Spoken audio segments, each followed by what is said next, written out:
Allahu Akbar, Allahu Akbar, Allahu Akbar. Allahu Akbar, Allahu Akbar, Allahu Akbar. Allahu Akbar, Allahu Akbar, Allahu Akbar. Alhamdulillahi Rabbil Alamin. Nahmaduhu wa nasta'inuhu wa nastaghfiruh. Wa natubu ilaihi wa na'udzu billahi min syururi anfusina wa sayyiati a'malina may yahdihillahu fala mudilla lahu wa may yudlil fala hadiya lahu. Ashhadu an la ilaha illallah wahdahu la syarika lahu wa ashhadu anna Muhammadan abduhu wa rasuluh. Wassalatu wassalamu ala nabiyyina Muhammadin wa ala alihi wa ashabihi wa man tabi'ahu ila yaumiddin. Amma ba'du, faya ibadallah, usikum wa nafsi bitaqwallah wa ta'atihi la'allakum tuflihun. Qala Allah ta'ala fil Qur'anil Karim, Ya ayyuhalladzina amanu taqullaha haqqa tuqatih wa la tamutunna illa wa antum muslimun. Allahu Akbar, Allahu Akbar, Allahu Akbar walillahil hamd. Jamaah salat Idul Adha yang dimuliakan Allah Subhanahu wa taala. Puja dan puji syukur kita panjatkan kehadirat Allah Subhanahu wa taala yang telah memberikan kenikmatan kepada kita yang sangat banyak sehingga kita sendiri tidak akan mampu menghitung nikmat-nikmat itu. Karenanya di dalam konteks nikmat itu Allah Subhanahu wa taala tidak memerintahkan kita untuk menghitungnya tetapi mensyukurinya. Salawat dan salam semoga tetap tercurah kepada Nabi kita Muhammad sallallahu alaihi wasallam beserta keluarga, sahabat dan para pengikut setia serta para penerus dakwahnya hingga hari kiamat nanti. Allahu Akbar, Allahu Akbar walillahil hamd. Ma'asyiral muslimin, sidang salat Idul Adha yang dimuliakan Allah Subhanahu wa taala. Di hari raya Idul Adha kali ini kita kembali diingatkan kepada kisah seorang Khalilullah, kekasih Allah Subhanahu wa taala, Nabi Ibrahim alaihissalam, yang Allah uji kecintaannya antara cintanya kepada keluarga, yakni anak dan istri, Nabi Ismail alaihissalam dan ibunda Siti Hajar, dan cintanya kepada Allah Subhanahu wa taala. Alhamdulillah, cintanya kepada Allah melebihi dari segalanya. Hal ini membuat kita, bahkan baginda Rasulullah sallallahu alaihi wasallam harus mengambil pelajaran darinya. Allah Subhanahu wa taala berfirman di dalam surah Al-Mumtahanah ayat yang keempat. A'udzu billahi minasyaitonir rajim. Qad kanat lakum uswatun hasanatun fi Ibrahim walladzina ma'ah. Sesungguhnya telah ada contoh teladan yang baik bagimu pada Nabi Ibrahim dan orang-orang yang bersamanya. Allahu Akbar, Allahu Akbar, Allahu Akbar walillahil hamd. Jamaah salat Idul Adha yang dimuliakan Allah Subhanahu wa taala, minimal ada 4 pelajaran yang terdapat dari kisah Nabi Ibrahim alaihissalam dan keluarganya. Pesan pertama, hendaklah di dalam hidup ini kita selalu berhusnudzon, berbaik sangka kepada Allah Subhanahu wa taala.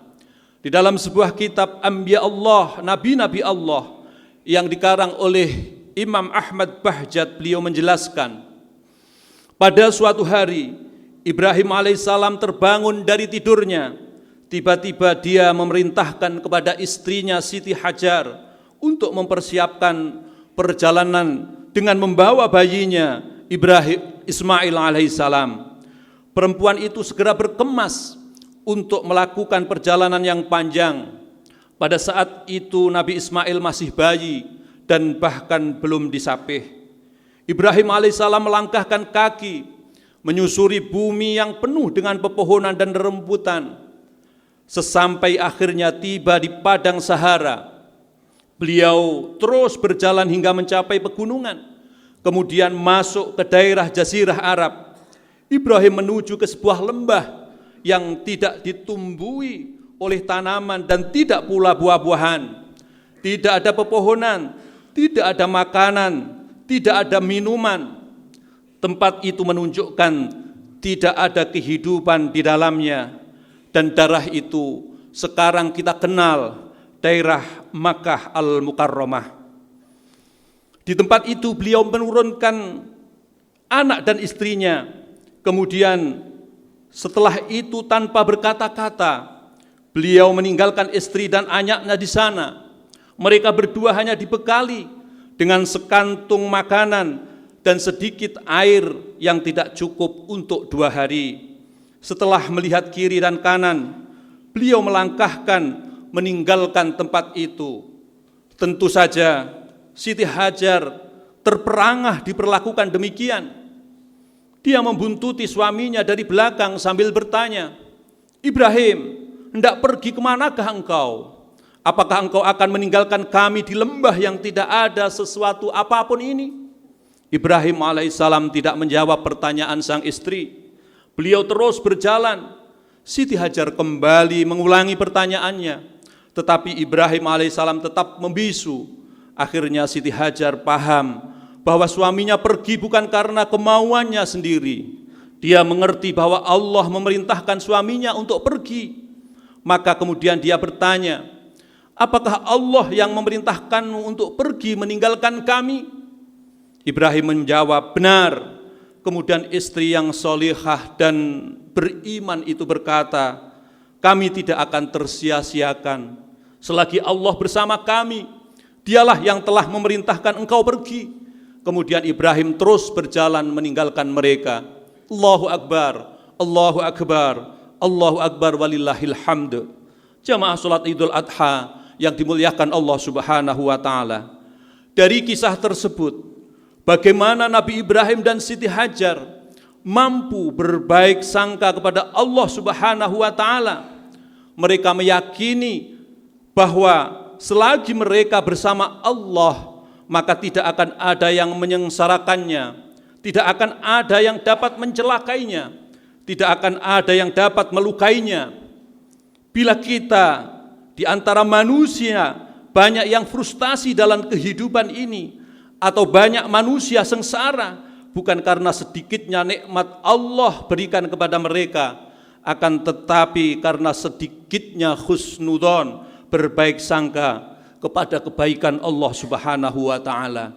Padahal nikmat yang Allah berikan lebih banyak daripada siksanya. Oleh karena itu, kita harus berbaik sangka kepada Allah Subhanahu wa taala, karena Allah menjelaskan di dalam hadis qudsinya bahwa Dia atau Allah sesuai dengan prasangka hambanya. Ana 'inda dhanni 'abdi bih.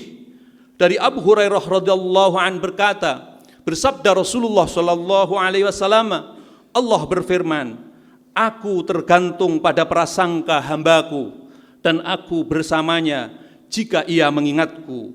Ma'asyiral muslimin rahimakumullah. Dari hadis tersebut di atas dapat kita pahami bahwa manusia wajib berbaik sangka kepada Allah apapun keadaannya. Allah akan berbuat terhadap hambanya sesuai dengan prasangkanya. Jika hamba itu berprasangka baik, maka Allah akan memberikan keputusan yang terbaik untuknya. Dan jika hamba itu berburuk sangka, maka berarti ia telah menghendaki keputusan yang buruk darinya, dari Allah Subhanahu wa taala. Allah tidak akan menyia-nyiakan harapan hambanya yang berbaik sangka kepadanya. Seorang hamba yang bijak adalah mereka yang senantiasa berbaik sangka kepada Allah dalam setiap keadaan. Jika ia diberi kenikmatan, ia merasa bahwa ini adalah karunia dari Allah. Ia tidak merasa dimuliakan dengan kenikmatan duniawi tersebut. Jika ia diuji dengan penderitaan atau kekurangan, ia merasa bahwa ia sedang mengujinya agar ia dapat meraih tempat yang mulia di sisi Allah Subhanahu wa taala. Ia tidak berburuk sangka dengan menganggap Allah tidak adil atau Allah tidak menghinakannya. Ma'asyiral muslimin rahimakumullah. Pelajaran yang keempat, yang kedua yang harus dapat kita ambil dari kisah peristiwa Nabi Ibrahim alaihissalam dan keluarganya, agar di dalam kehidupan ini kita selalu mencari rezeki yang halal di dalam hidup ini. Hadirin rahimakumullah, setelah Ibrahim alaihissalam meninggalkan istri dan anaknya untuk kembali meneruskan perjuangan berdakwah di jalan Allah Subhanahu wa taala, Siti Hajar menyusui Ismail sementara dia sendiri mulai merasa kehausan. Panas matahari saat itu menyengat sehingga terasa begitu mengeringkan tenggorokan. Setelah 2 hari air yang dibawanya habis, air susunya pun kering. Siti Hajar dan Ismail mulai kehausan. Pada waktu yang bersamaan makanan pun habis. Kegelisahan dan kekhawatiran membayangi Siti Hajar. Ismail mulai menangis karena kehausan. Kemudian sang ibu meninggalkannya sendirian untuk mencari air. Dengan berlari-lari kecil, dia sampai ke bukit Sofa. Kemudian dia naik ke atas bukit itu. Kemudian dia menengok ke sana kemari, mencari sumur, manusia, kafilah, atau berita. Namun tidak ada sesuatu pun yang tertangkap oleh pandangannya. Maka dia bergegas turun dari bukit Sofa dan lari kecil sampai ke bukit Marwa. Dia naik ke atas bukit itu. Barangkali dari sana dia melihat seseorang, tetapi tidak ada seorang pun. Hajar turun dari bukit Marwa untuk menengok bayinya. Dia mendapati Ismail terus menangis. Tampaknya sang bayi benar-benar kehausan. Melihat anak seperti itu, dengan bingung dia kembali ke bukit Sofa dan naik ke atasnya. Kemudian dia ke bukit Marwa dan naik ke atasnya lagi. Siti Hajar bolak-balik antara 2 bukit Sofa dan Marwa sebanyak 7 kali. Dan bukit itulah yang sampai sekarang diabadikan sebagai salah satu rukun haji yang disebut dengan kegiatan sa'i. Allahu Akbar, Allahu Akbar, Allahu Akbar walillahil hamd. Jamaah salat Idul Adha yang dimuliakan Allah Subhanahu wa taala. Ada rahasia yang jarang dikupas dari kejadian ini, yaitu kesungguhan Siti Hajar dalam mencari air. Dikeluarkan segala tenaganya bolak-balik dari Sofa ke Marwa. Walaupun bolak-balik dari Sofa dan Marwa belum mendapati air, dia terus berusaha.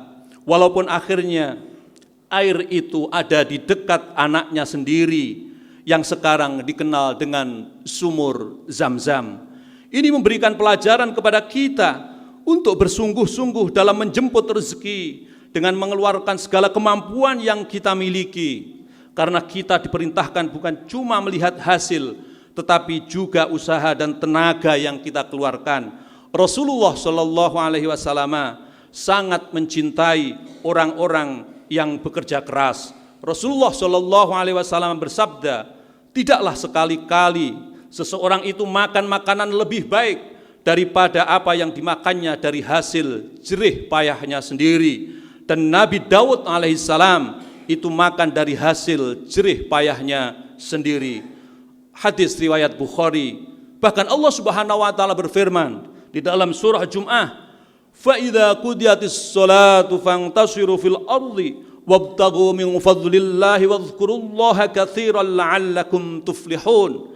Apabila telah ditunaikan salat, maka bertebaranlah kamu di muka bumi dan carilah karunia Allah dan ingatlah Allah banyak-banyak supaya kamu beruntung. Al-Jum'ah ayat yang ke-10. Ayat ini memotivasi kita untuk bekerja keras setelah melaksanakan sholat, karena dengan bekerja kita akan mendapatkan rizki yang penuh berkah dari Allah Subhanahu wa taala. Allahu Akbar, Allahu Akbar, Allahu Akbar walillahil hamd. Hadirin yang dirahmati Allah, pelajaran yang ketiga yang dapat kita ambil dari pelajaran Nabi Ibrahim dan keluarganya adalah ajaran untuk melaksanakan berkorban. Berkorban hendaklah semata-mata karena Allah Subhanahu wa taala. Hal ini dikisahkan ketika Ismail bertambah besar, hati Ibrahim alaihissalam bertambah kuat kepada putranya. Dia tidak mengherankan karena Ismail hadir di kala Nabi Ibrahim sudah tua. Itulah sebabnya beliau sangat mencintainya. Namun Allah hendak menguji kecintaan Nabi Ibrahim alaihissalam dengan ujian yang besar yang disebabkan cintanya itu. Hal ini diabadikan di dalam Al-Quran. A'udzubillahi minasyaitonirrajim. Falamma balagha ma'hu sa'ya qala ya bunayya inni ara fil manam anni adbahuka fanzur madza tara. Qala ya bunayya tif'al ma tu'maru satajiduni insyaallahu minas sabirin. Maka tatkala anak itu sampai pada umur sanggup berusaha bersama-sama Ibrahim, Ibrahim berkata, "Hai anakku, sesungguhnya aku melihat dalam mimpi bahwa aku menyembelihmu, maka pikirkanlah apa pendapatmu." Maka ia menjawab, anak yang soleh ini menjawab, "Hai bapakku, kerjakanlah apa yang diperintahkan kepadamu, insya Allah engkau akan dapati diriku dan engkau termasuk orang-orang yang sabar." Hadirin rahimakumullah, dari kisah itu dapat kita lihat betapa Ibrahim mengambil jalan yang paling baik, yaitu berkata jujur dan lemah lembut kepada putranya ketimbang menyembelihnya secara paksa. Lihatlah kepasrahan dan pengorbanan Ismail dan ayahnya Ibrahim. Mereka berlomba-lomba untuk mendapatkan cinta Allah Subhanahu wa taala. Mereka berlomba-lomba untuk mendapatkan kasih sayang Allah Subhanahu wa taala, walaupun yang dikorbankan adalah diri Ismail alaihi salam. Allahu akbar, Allahu akbar, walillahil hamd. Dari situ pula ada pesan moral yang keempat yang dapat kita ambil dari kisah Nabi Ibrahim alaihissalam dan keluarganya, yakni pelajaran keempat adalah pentingnya mendidik keluarga. Nabi Ismail tidak akan menjadi anak yang penyabar jika tidak mendapat pendidikan dari ibunya, Siti Hajar. Dan Siti Hajar tidak akan menjadi seorang yang penyabar jika tidak akan mendapatkan didikan dari Ibrahim alaihissalam. Dan Nabi Ibrahim alaihissalam tidak akan dapat sabar jika tidak mendapat didikan dari Allah Subhanahu wa taala melalui wahyunya.